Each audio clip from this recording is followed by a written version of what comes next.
যোৱা কালিৰে পৰা তিনিদিনীয়া কাৰ্যসূচীৰে আমাৰ তিনিচুকীয়া জিলাত জিলা উপায়ুক্তসকলৰ বৈঠক আৰম্ভ হৈছে। যোৱাকালি জিলা উপায়ুক্তসকলক 5টা গ্ৰুপত আমি বিভক্ত কৰি এজন মন্ত্ৰী, এজন অতিৰিক্ত মুখ্য সচিবৰ সৈতে দিনজোৰা সমীক্ষা বৈঠক চলাবলৈ দিয়া হৈছিল।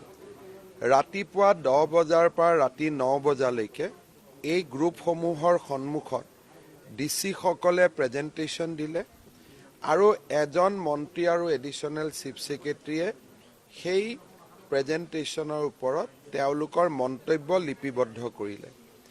আজি ৰাতিপুৱা আমি সেই যোৱাকালিৰ সমীক্ষা বৈঠকৰ যিটো ফচল মূল কথাখিনি আমি ইয়াতে আলোচনা কৰিম।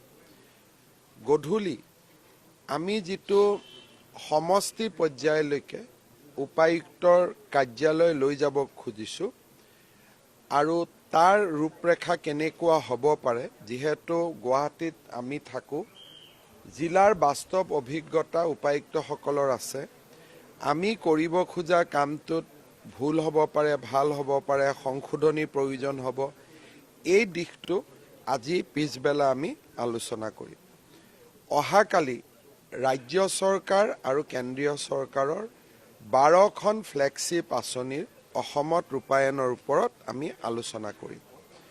প্ৰত্যেক 6 মাহৰ মূৰে মূৰে আমাৰ জিলা উপায়ুক্তৰ এই ধৰণে বৈঠক হয়।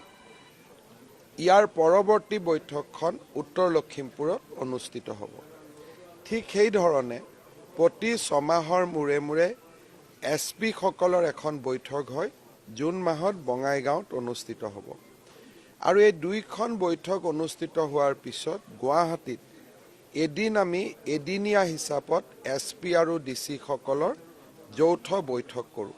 অৰ্থাৎ 6 মাহৰ কাৰণে যাতে আমি প্ৰশাসন যন্ত্ৰটোক কিছুমান টাৰ্গেট ৰাখিব পাৰোঁ আৰু তাক আমি ফ'ল' কৰিব পাৰোঁ। আজি তিনিচুকীয়াত আমি সেই উদ্দেশ্যৰে সকলো আহি সমবেত হৈছোঁ। আৰু এটা মই কৈ থৈ যাওঁ যে তিনিচুকীয়া জিলাত এই অধিৱেশনৰ লগত সংগতি ৰাখি আমি এই কনভেনশ্যন হলটো উদ্বোধন কৰিলোঁ। এটা সুন্দৰ উপহাৰ। ইয়াতে প্ৰায় 4জন মুখ্য অতিথিসহ 4জন লোক থাকিব পৰা ব্যৱস্থা আছে। খুব আটকধুনীয়া কনভেনশ্যন চেণ্টাৰ আছে, ডাইনিং হল আছে, লঞ্চ আছে।